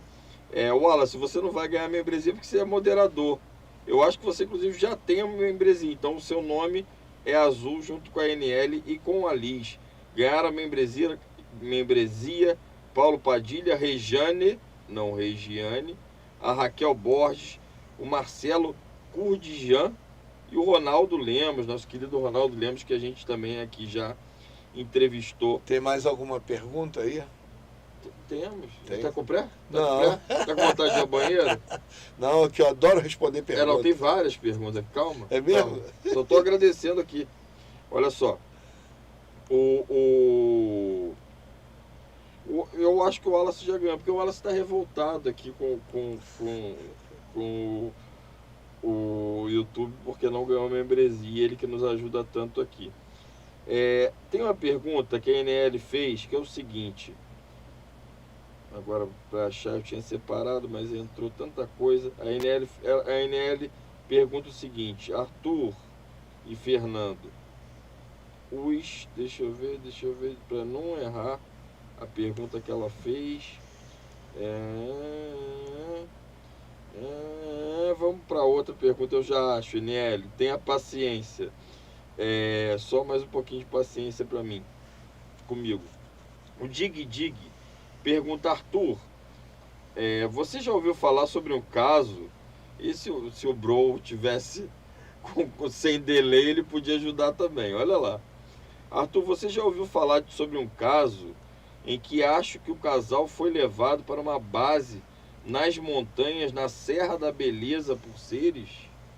Não, nunca ouvi falar. E Dig, ele fala a tua história na Serra da Beleza? Não, existe uma história, mas isso não é um caso. Isso foi uma história contada por um pessoal que eu diria que não, vamos dizer assim, essa história não tem fundamentação suficiente e que fala sobre isso, mas que, confesso, não dei credibilidade nenhuma, porque não tem indícios suficientes para garantir. É só a narrativa de duas pessoas que nunca vi na Serra da Beleza. E Dig, ele tem lugar de fala. Porra, 37 anos de Serra da Beleza, né? Tem casa lá. Tem casa, então nós estamos... Todo mês tem algum evento lá. E também temos que dizer, teve uma época que não tinha asfalto de lugar nenhum para lá. Você, para chegar lá, era um verdadeiro rally e qualquer pessoa que chegasse lá com intenção de investigar OVNIs, fatalmente esbarraria conosco. Fatalmente. A Núria pergunta: e os tártaros e seu conhecimento? Tem alguma coisa a ver? Os tártaros me parece que seriam uma tribo da época dos druidas. Não sei se estavam ligados aos druidas. É importante dizer, os druidas são os sacerdotes celtas.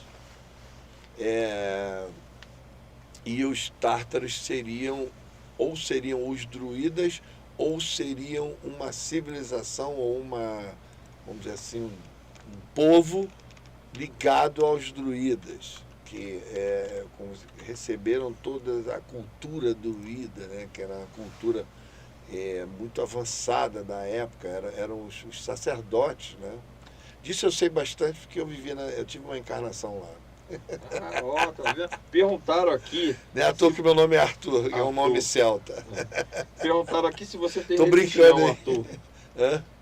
Perguntaram aqui, acho que foi a Liz que perguntou em algum momento, se você tem religião. Tenho religião, não sou...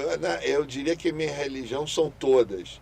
Mas eu, de nascimento, de família, eu sou católico, batizado, crismado, fiz primeira comunhão, casei na igreja, todos os meus filhos foram batizados na igreja, porque eu vejo a questão seguinte: a religião, ela é uma coisa do homem, mas grande parte das religiões, na minha opinião, a melhor parte das religiões está nos ritos, e está no fato de contribuir na evolução, na educação do espírito humano. As pessoas reclamam muito de religião, Mas se você... Vamos tirar o lado ruim das religiões e vamos imaginar quantas milhares de pessoas têm os seus espíritos salvos pelas religiões. Há muitos anos atrás, eu ouvi uma frase que dizia o seguinte: existem milhares de religiões porque elas precisam atender às necessidades de milhões de almas que estão vagando pelo planeta. E a contribuição que elas dão é infinitamente, muito maior do que as coisas negativas, que aí já entra o lado do homem. O homem é falho, sempre vai ter um percentual de falha. Então eu vejo dessa maneira. Eu não preciso ser um super religioso para entrar numa igreja, assistir uma missa, rezar uma oração e sair dali muito bem. Fora o fato que se você fizer vamos dizer assim, um ponto de vista didático, a Terra é como se fosse uma cebola espiritual. São inúmeras camadas da hierarquia espiritual do planeta e da galáxia e do sistema e do universo, de um dos universos que nós estamos. Acredito que nós estamos vivendo em um dos universos, podem ser multi-universos, como hoje se fala. Então, nós temos uma cebola aí, as camadas espirituais. Por essas camadas espirituais trafegam os orixás, trafegam os santos do candomblé, trafegam os santos da igreja, trafegam os avatares, trafegam os profetas, os espíritos que já não estão aqui fisicamente, mas estão aqui.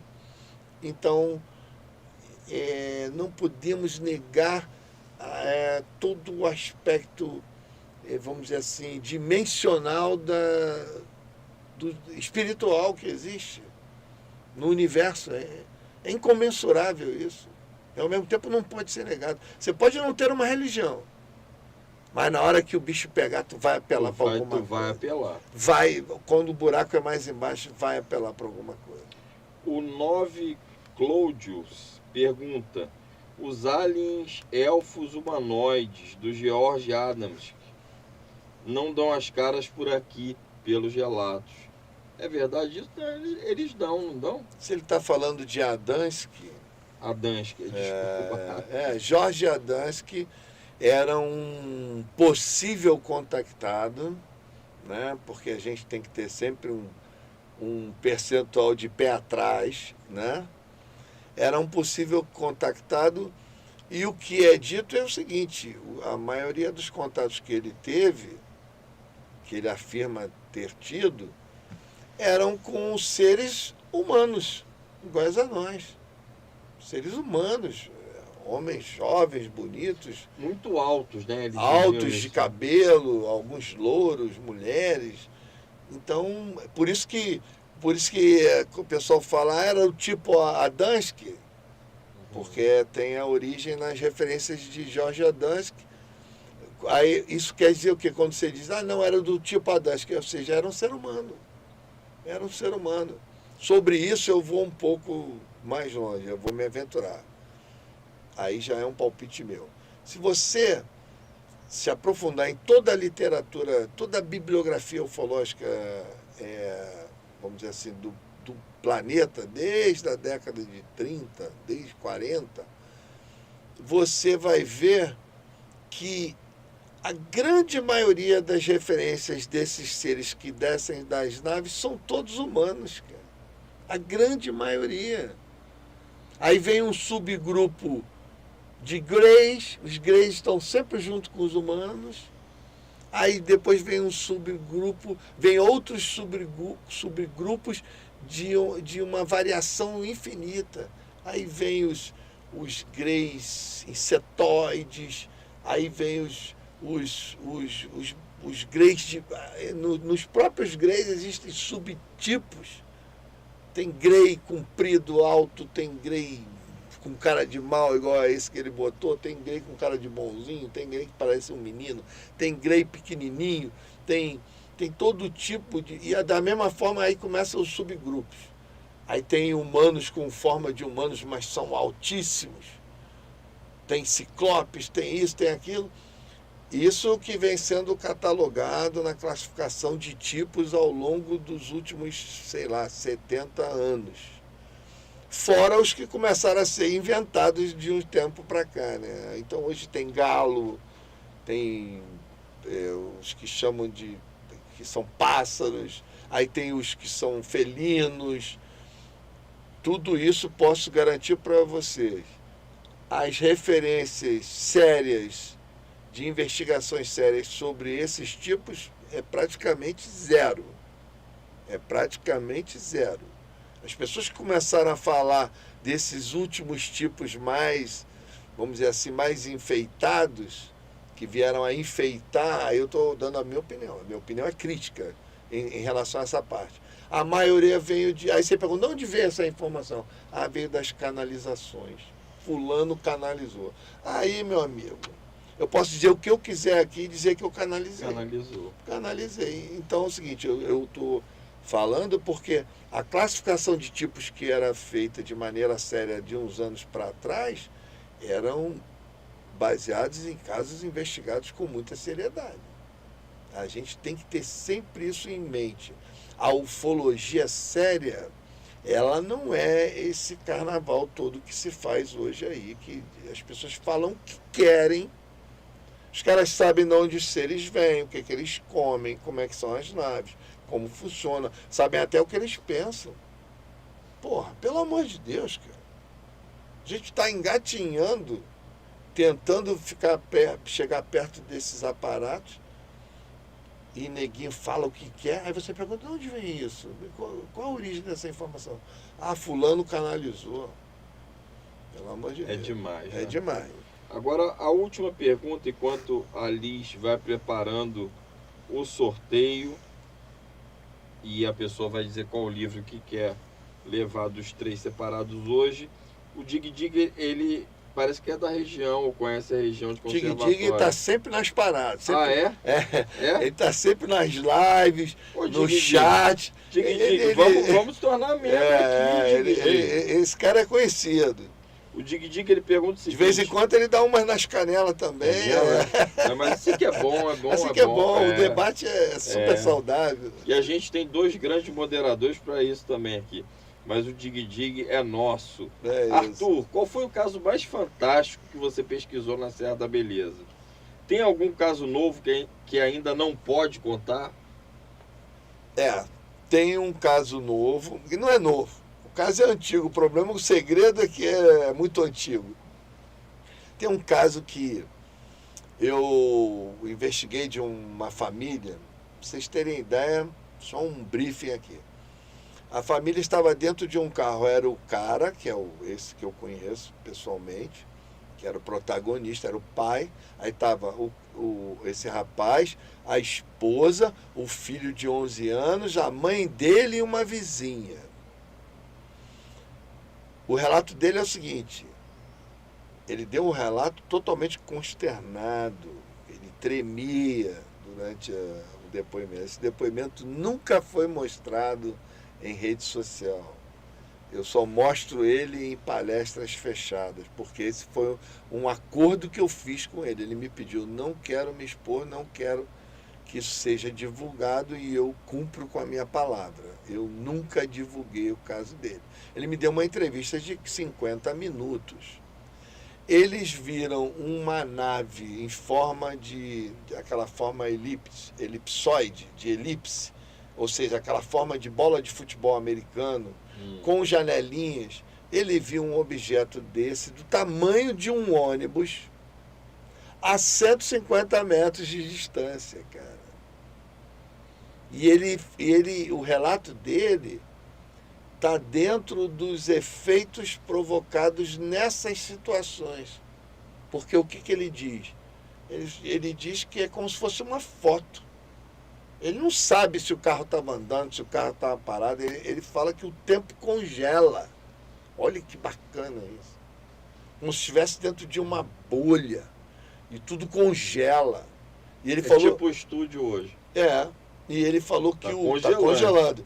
E ele fala que o objeto, o que chamava a atenção dele é que o mato não se mexia. Geralmente tem vento na Serra da Beleza à noite.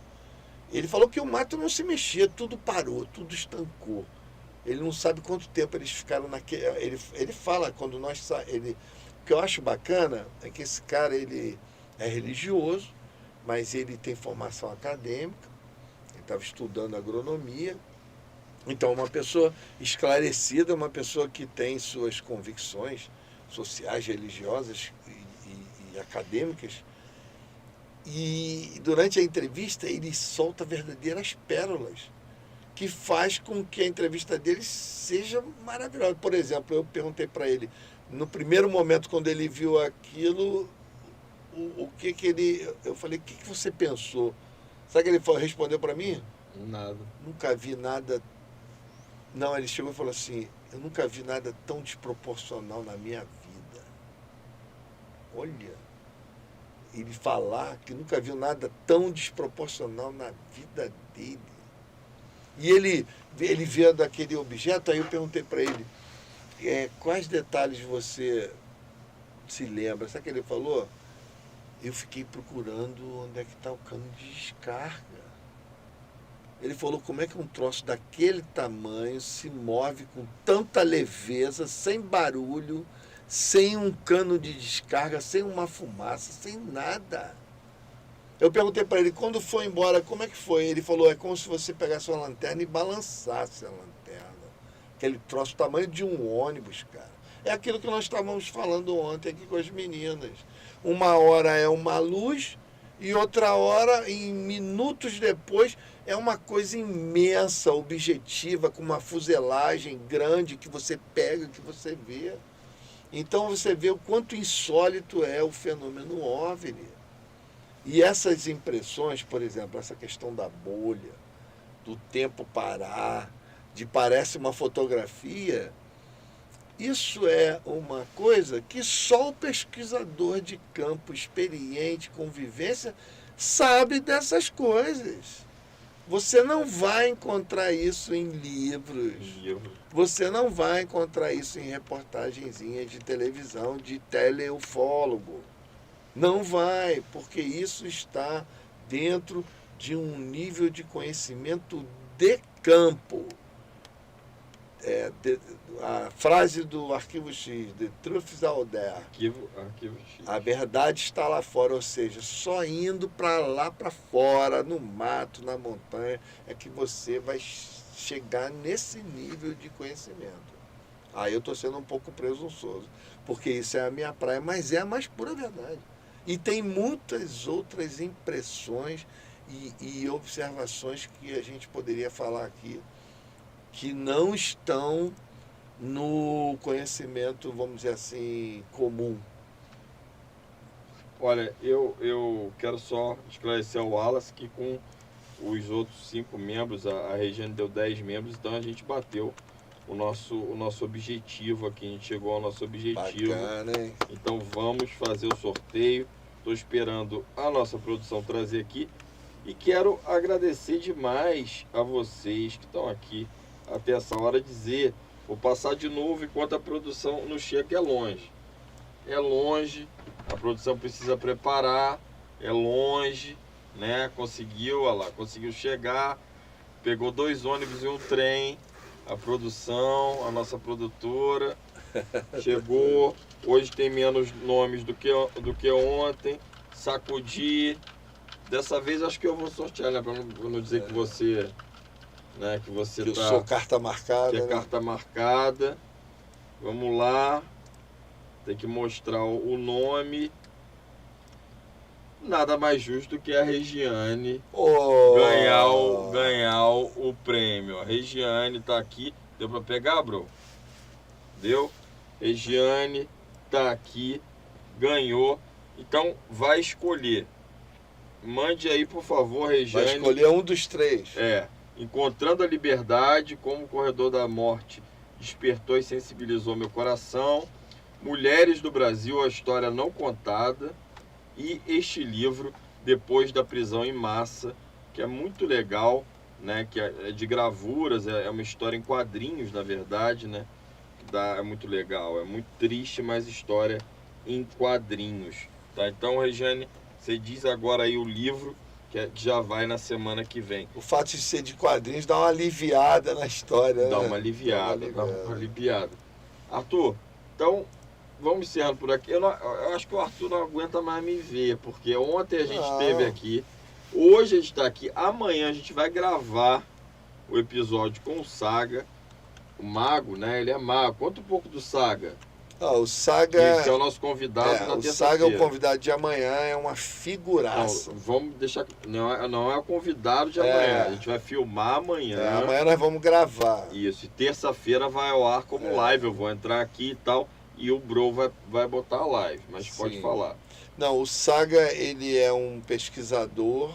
É um pesquisador já de muitos anos. E é uma pessoa da nossa escola de pesquisa, de campo, de ir atrás, até porque ele mora no local que podemos dizer é uma das capitais da ufologia brasileira, que é Peruíbe. Peruíbe, para quem não sabe, é uma praia do litoral de São Paulo, um local belíssimo, um balneário, onde você tem praia e cachoeira e floresta, tudo na mesma região. Eu adoro ir para Peruíbe, adoro a comida dos restaurantes de lá, é maravilhoso. E nós vamos lá. E Peruíbe tem o evento de ufologia mais tradicional do Brasil. E o Arquivo Estranho estará lá. Mais tradicional e, vamos dizer assim, peculiar. Por quê? Porque é um evento que tradicionalmente sempre foi patrocinado pela Prefeitura de Peruíbe.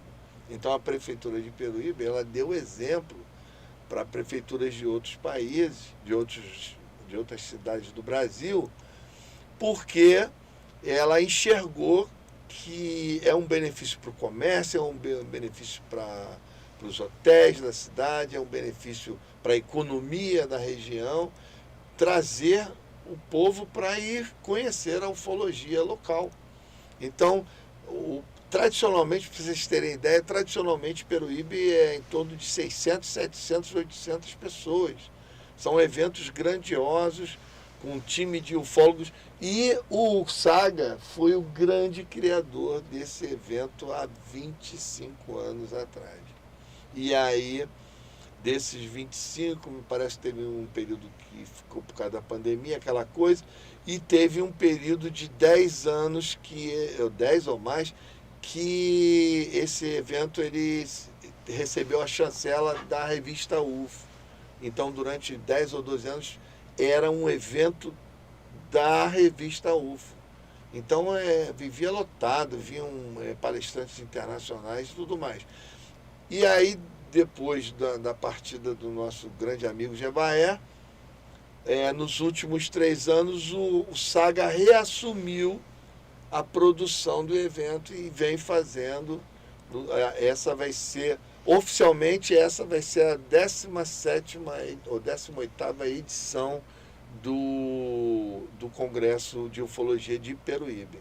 E lá estaremos nós. Se der certo, eu vou também, mas o Bron certamente vai, junto com o Arthur. Sim. Eu espero também ir. Arthur, meu amigo, obrigado. Amanhã a gente está junto de novo, mas não ao vivo. E, gente, amanhã, Quinta do Medo, Sexta do Crime, na sexta-feira, obviamente. Sábado tem vídeo. Domingo, a É na Estrada. A É na Estrada vai ser o Serra da Beleza, ô Bro? Então a gente vai dar uma pausa no nosso grande correspondente Gilberto Paixão e a Maria Hélida para ter esse que vocês gravaram agora. Uma pergunta, domingo já vai ao ar a entrevista com o Dr. Paulo César Frutuoso? É isso aí. Essa? Então a Regiane tinha perguntado, aliás, fazer uma correção, foi a Regiane que perguntou a sua religião e não a Liz. Regiane, domingo no AE na Estrada vai ter a entrevista do Dr. Frutuoso, tá? E aí a segunda relato e a gente volta terça-feira ao vivo. Ao vivo não, eu vou voltar ao vivo e a gente transmitindo a entrevista gravada amanhã. Um beijo a todos e todas. Muito obrigado por batermos mais esse objetivo aqui na nossa live.